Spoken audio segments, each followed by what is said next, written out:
sejahtera Allah Bapa yang melampaui segala akal dan pikiranmu semua, kiranya senantiasa menyertaimu di dalam Yesus Kristus Tuhan kita. Amin. Jemaat Tuhan yang dikasihi dalam Yesus Kristus, firman Tuhan bagi kita pada minggu ini tertulis dalam kitab Kejadian 2 ayat 18 hingga 25. Firman Tuhan demikian. Tuhan Allah berfirman, tidak baik kalau manusia itu seorang diri saja. Aku akan menjadi penolong baginya yang sepadan dengan dia.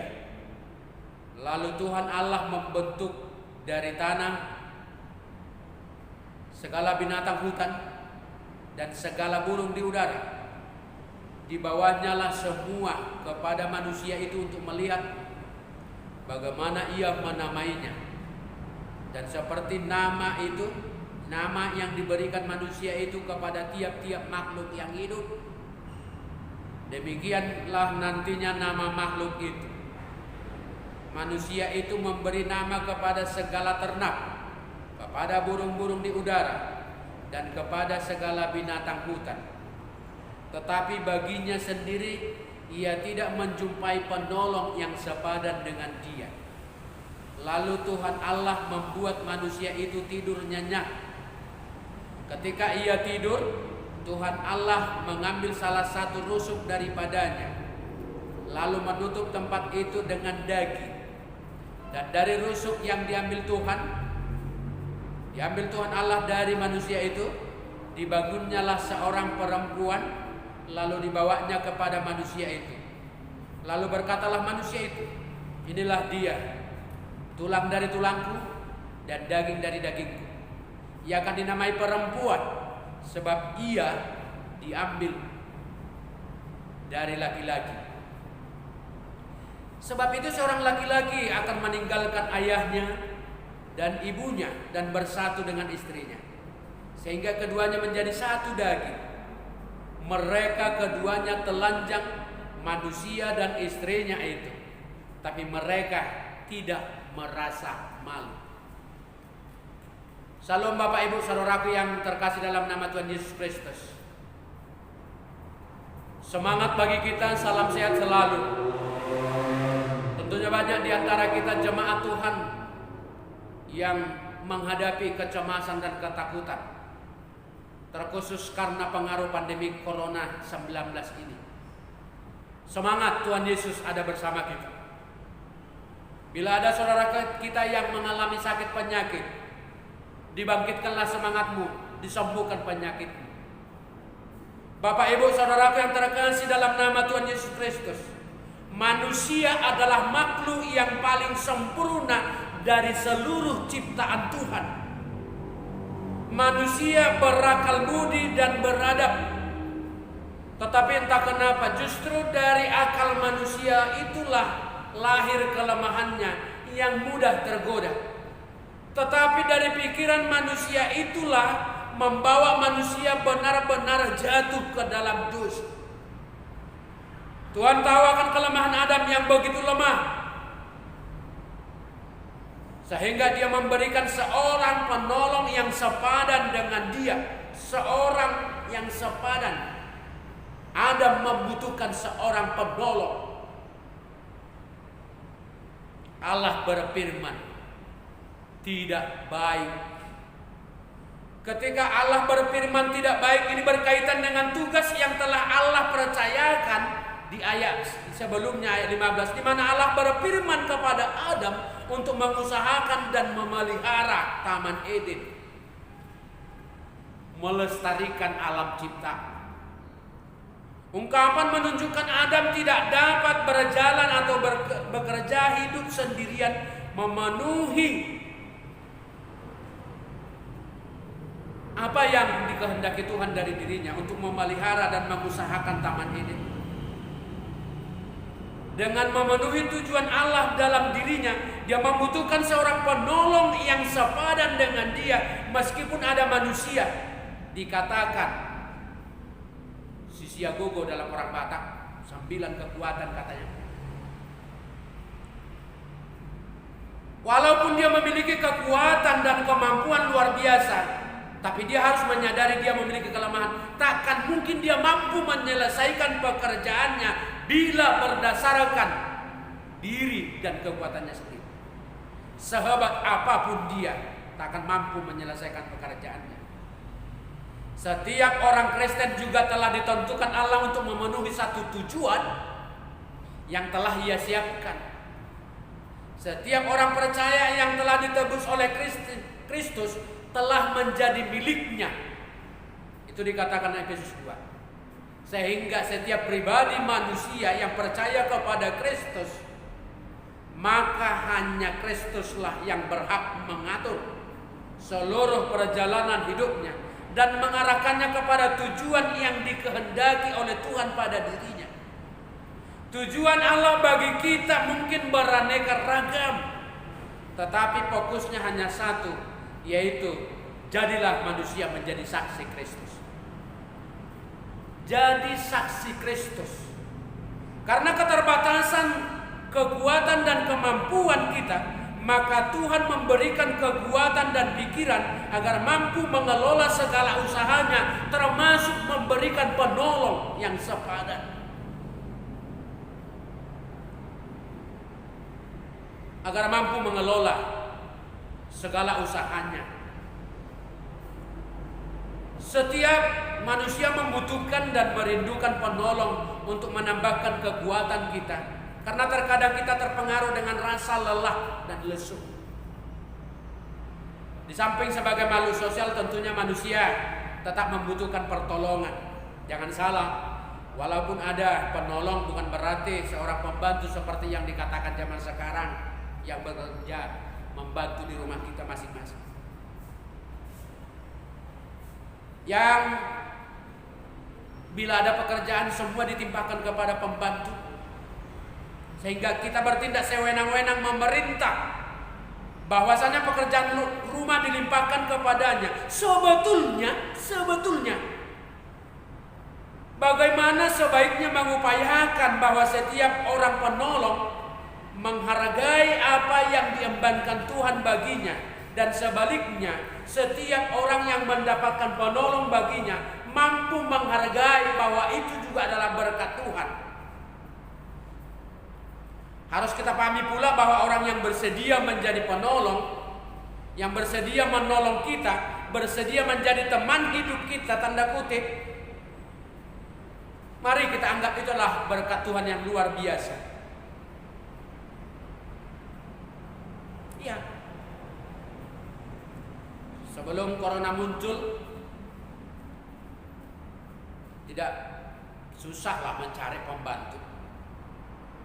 Tetapi setelah corona di bulan Maret hingga bulan Mei yang lalu, ada banyak keluarga yang berkeluh kesah karena susah sekali memanggil pembantu rumah tangga, karena takut datang.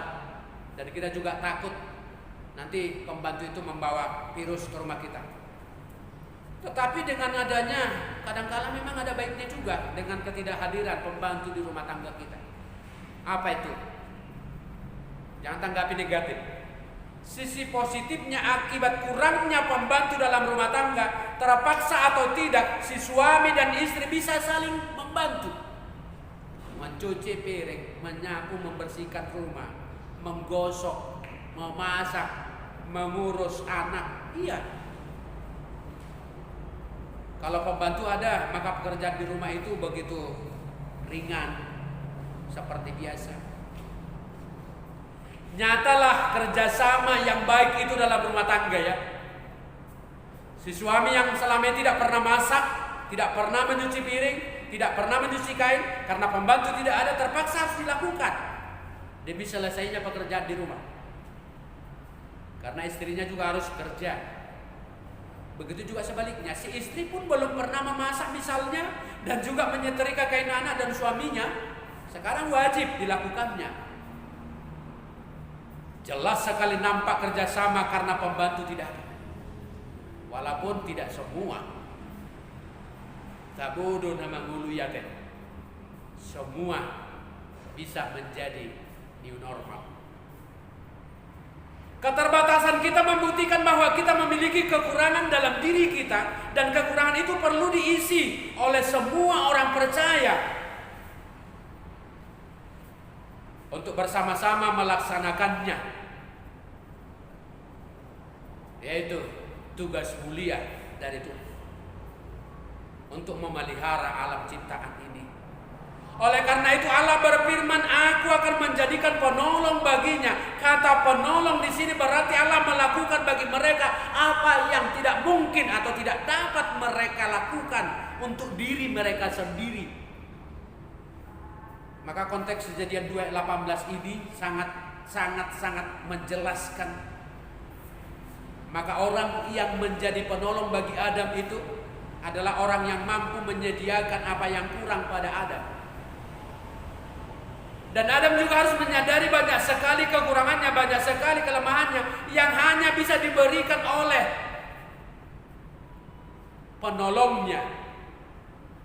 Allah sendiri berfirman, Allah perlu orang lain untuk menjadi penolongnya, dan ia memberikan solusinya. Solusinya adalah ia memberikan perempuan sebagai penolong yang sepadan dengan dia, yang melengkapi kekurangan Adam itu, lalu memenuhi tujuan Allah baginya.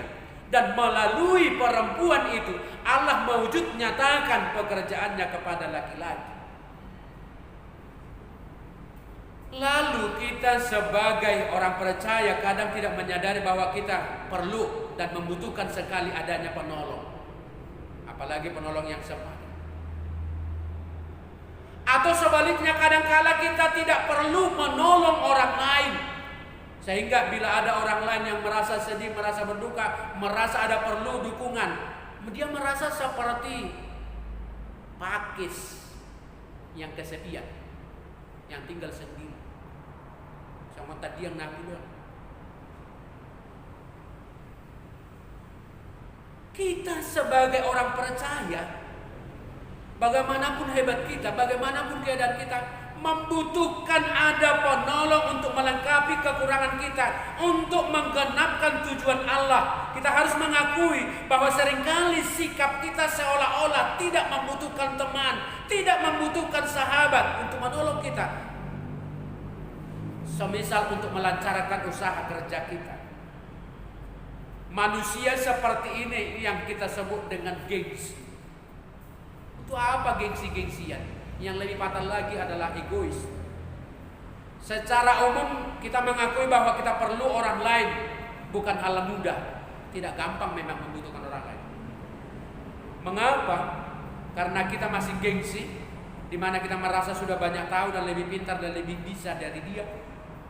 Kita serba bisa dan tidak perlu orang lain. Secara khusus di dalam menggenapkan tujuan Allah dalam diri kita, dalam satu bidang tertentu, Tuhan ingin memerlukan orang lain untuk melengkapi keterbatasan kita. Mengapa? Karena Allah membuat manusia menemukan kedaulatan dan kedalaman hidupnya, dan dia mampu memaknai hidupnya dengan hidup bersama dengan keluarga. Iya, dengan adanya keluarga dalam dirinya, dia memiliki kekuatan. Setelah Tuhan menciptakan Adam, maka dia membiarkan dia tertidur nyenyak. Lalu ketika ia tidur, Tuhan mengambil salah satu rusuk daripadanya, lalu menutupnya tempat itu dengan daging. Dan dari tulang rusuk yang diambil Tuhan Allah dari manusia itu, dibangunnyalah seorang perempuan, lalu dibawanya kepada manusia itu. Di mana sebelumnya Tuhan tahu Adam itu begitu lelah setelah Tuhan membawakan segala jenis binatang dan burung-burung yang terbang di langit untuk diberikan nama oleh Adam. Dan nama itulah yang ada sampai sekarang.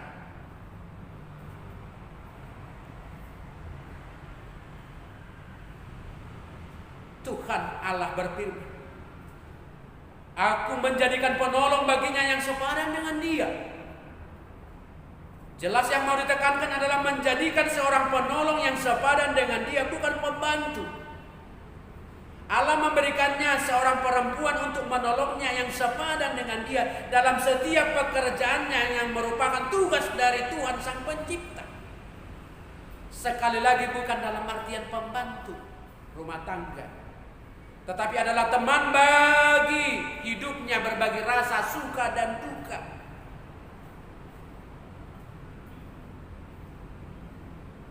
Berbagi rasa dan berkat yang seimbang, setara.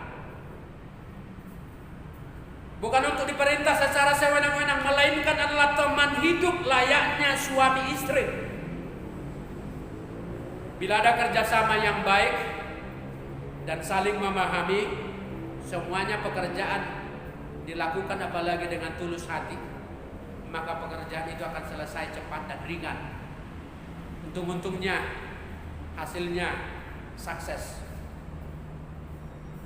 Kita lihat akhir-akhir ini ada banyak sekali laki-laki yang hanya membiarkan istrinya mengupayakan apa yang menjadi kebutuhan rumah tangganya. Seperti orang Batak dibilang, inatai marhoi-hoi, alayamatai hanya marlisoi, kata hoi dengan lisoi. Sebagai orang Kristen kita wajib saling menolong, bukan saling membiarkan, yang pada akhirnya saling menyalahkan ya. Bagaimana keluarga berjalan bila tidak bisa saling bekerja sama? Si suami ke kiri, si istri ke kanan. Bila tidur saling membelakangi, tidak cakapan ya. Di dalam kehidupan rumah tangga orang Kristen, suami dan istri itu harus mampu menjadi tiang teladan yang baik buat anak-anaknya. Jangan sampai membiarkan suami dan istri menjadi tiang beban bagi kehidupan, kebutuhan rumah tangga. Tetapi ada saja suami istri ketika waktunya bekerja untuk keadaan tertentu, si suami tidak memiliki pekerjaan yang mapan, maka yang tanggung jawab itu menjadi tanggung jawab istri. Bukan berarti si suami tidak bertanggung jawab juga, tidak berusaha. Tetapi janganlah pula istrinya berkata kepada suaminya, karena hanya saya yang kerja, jadi tolong jangan diurusi urusanku.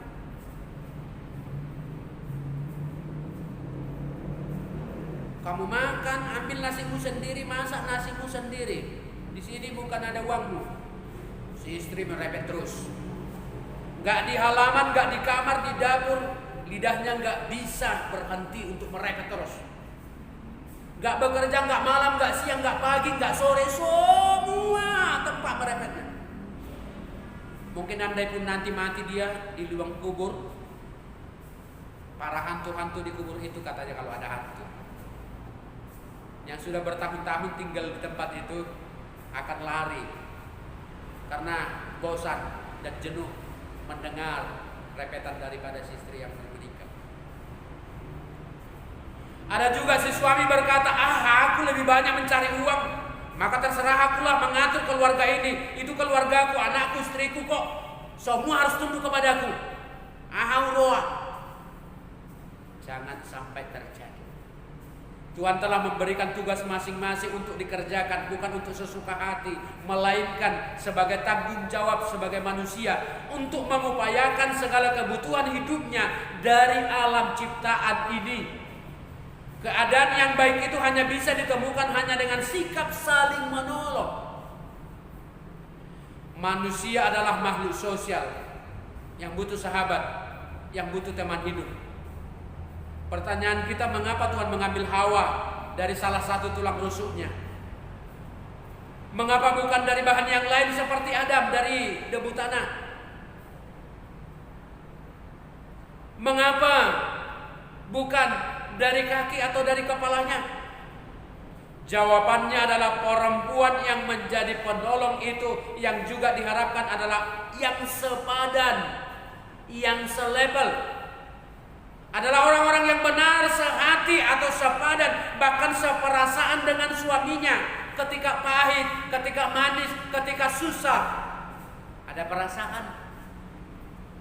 Memang mencari orang yang sepadan dengan seperti ini, misalnya ketika anak sakit atau istri sakit, kalau suami mengalami kesulitan, langsung istrinya merasa, suaminya merasa, ada apa di rumah, ada apa dengan dia, langsung ada kontak. Laki-laki dan perempuan yang dikatakan dalam pernikahan, kedua-duanya adalah seperasaan, satu hati dan pikirannya untuk melakukan tugasnya di dalam Tuhan, untuk mewujudkan kasih Kristus di dalam rumah tangga itu. Tidak lebih rendah dan tidak lebih tinggi, dan juga berbeda dari tempat yang lain atau bahan yang lain, sehingga begitu mudah ditinggalkan atau dibuang begitu saja, sehingga tidak berharga. Tujuan utama Allah dalam penciptaan ini adalah upaya menguatkan laki-laki untuk mengusahakan kelestarian alam ciptaan itu. Tuhan merasakan adanya kelemahan bagi Adam sehingga dia butuh teman hidup, dan melalui seorang perempuan maka lebih nyata Tuhan akan mewujudkan tujuan pengelolaan lingkungan hidup itu dengan sempurna dan baik, sehingga si suami harus dengan hati terbuka mampu mengaku bahwa perempuan adalah berkat Tuhan yang luar biasa. Perempuan yang menjadi teman hidupnya adalah berkat Tuhan yang tak terhingga. Inilah dia, tulang dari tulangku, daging dari dagingku. Ia akan dinamai perempuan sebab dia diambil dari laki-laki. Pernyataan ini menunjukkan sebuah kenyataan tidak baik seorang manusia itu hidup dengan sendirian. Orang Batak bilang, unang pucung someta diam na hapudoan dan adong donganna. Sama seperti pokok pakis yang hidup dengan kesendiriannya, menunjukkan sebuah kesedihan dan kelemahannya. Sejak dia lahir, tumbuh, sampai tua, sampai mati pun tidak ada cabang, sendiri sampai ke atas. Apa enggak sedih? Tidak ada teman kerja, tidak ada teman pikiran, bertukar pikiran. Inilah alasannya setiap laki-laki betapa merindukan pasangan hidupnya. Tentu yang sehati, sepikiran, walaupun karakter dan bentuk dan status sosialnya berbeda, tetapi mereka mampu saling berbagi suka dan duka untuk menambah gairah hidupnya dan juga mengurangi rasa takut dan kelemahannya. Kita juga harus memahami bahwa kesetaraan antara laki-laki dan perempuan, ada yang memahami bahwa jika lahir laki-laki, maka semua orang di keluarga itu berpesta ria, bersuka cita, mengundang sekampung, satu gereja, tulang semua. Horas, itu katanya sampai 3 kali. Tetapi jika anak perempuan yang lahir, lalu apa katanya? Toima, inang, toima ida. Laki-laki dan perempuan itu sama di hadapan Tuhan untuk mengampuni, menghibur. Adam dan Hawa perempuan itu tetap menjadi satu daging, satu di dalam Tuhan, setara. Lalu berkatalah manusia itu, inilah dia, tulang dari tulangku, daging dari dagingku. Sebab itu seorang laki-laki akan meninggalkan ayahnya dan ibunya dan bersatu dengan istrinya sehingga keduanya menjadi satu daging. Itu di ayat 23-24. Maka mereka berdua betul-betul merasakan adanya kesetaraan itu, sehati, sepikiran, dan satu daging. Dan paham inilah yang dipakai oleh gereja hingga saat ini untuk membekali keluarga dan rumah tangga Kristen yang sama-sama bertanggung jawab untuk membekali keluarga dan saling mengasihi. Karena mereka setara di hadapan Tuhan, tidak ada seorang pun di antara mereka yang mampu berkata, saya lebih baik dari kau, saya lebih baik dari mereka. Tidak. Amat tajabunami. Gelokna peswadok, gak bisa. Bahkan semua saling harus menemukan apa yang terbaik dalam rumah tangga. Janganlah saling mencari akar pahit atau pertengkaran. Jika muncul perasaan yang tidak sama, maka yang timbul adalah peperangan, pertengkaran. Zaman sekarang tidak susah lagi menemukan keluarga yang sering berantem dan saling merusak, mencari pertengkaran, selalu harus berantem aja, gak siang gak malam, bahkan semua saling menyalahkan. Begitu juga dengan memang organisasi persaudaraan, kumpulan rekan kerja, banyak sekali muncul pertengkaran, persoalan. Mengapa? Karena kita seringkali tidak menganggap orang lain itu adalah sama dengan kita. Karena kita menganggap bahwa yang terbaik di dunia ini adalah kita. Kalau kita sudah menganggap diri kita adalah yang terbaik dalam semua organisasi atau kumpulan itu, akan terjadi peperangan. Kita egois dan menganggap kawan kita itu adalah musuh.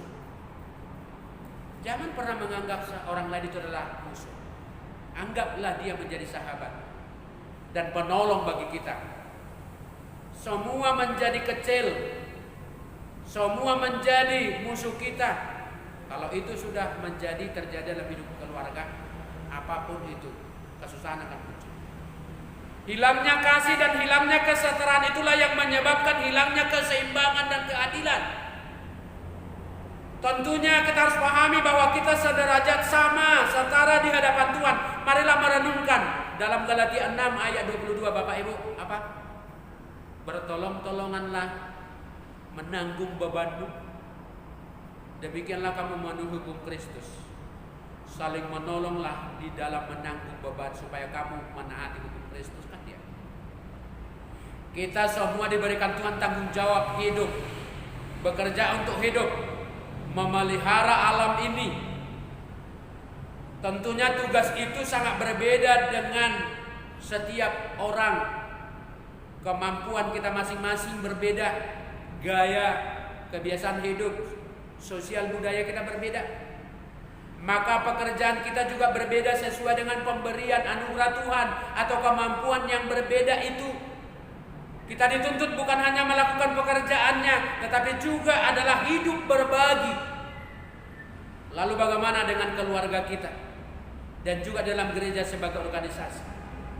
Apakah kita sudah melakukan tujuan Allah itu sebagai tugas dan tanggung jawab kita?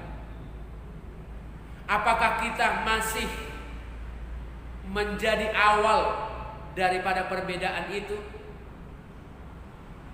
Apakah kita selalu menjadi sumber persoalan di tengah-tengah keluarga yang selalu menyatakan akulah yang terbaik? Maaf mengulangi sekali lagi khotbah yang minggu lalu.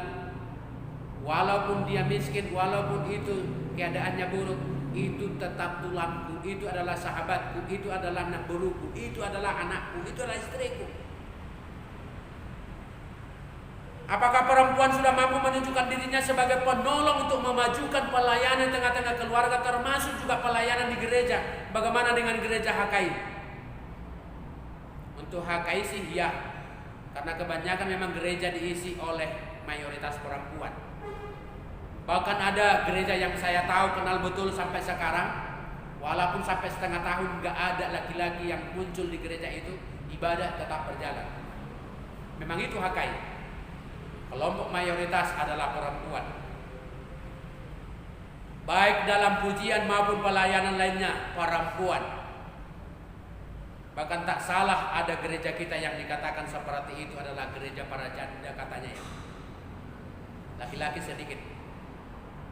Saudaraku yang terkasih dalam nama Tuhan Yesus Kristus, firman Tuhan juga menyatakan dalam Pengkhotbah 4 ayat 9-10, berdua lebih baik daripada seorang diri, karena mereka menerima upah yang baik dari jerih payah mereka. Karena kalau mereka jatuh, yang seorang mengangkat temannya, tetapi orang yang jatuh, yang tidak mempunyai orang lain untuk mengangkatnya.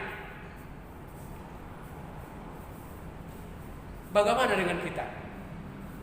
Bapak Ibu, saudara yang terkasih dalam nama Tuhan Yesus Kristus, Marilah kita menunjukkan kesetaraan hidup kita satu dengan yang lain dalam berjuang untuk menciptakan tujuan Allah, yaitu alam ciptaan yang damai ini tetap terpelihara. Sebab Yesus telah menolong kita untuk menjadi ahli warisnya, untuk selalu siap untuk diberkati dan diberkati untuk menjadi setara memelihara tugas yang diberikan oleh Tuhan. Diberkatilah kita.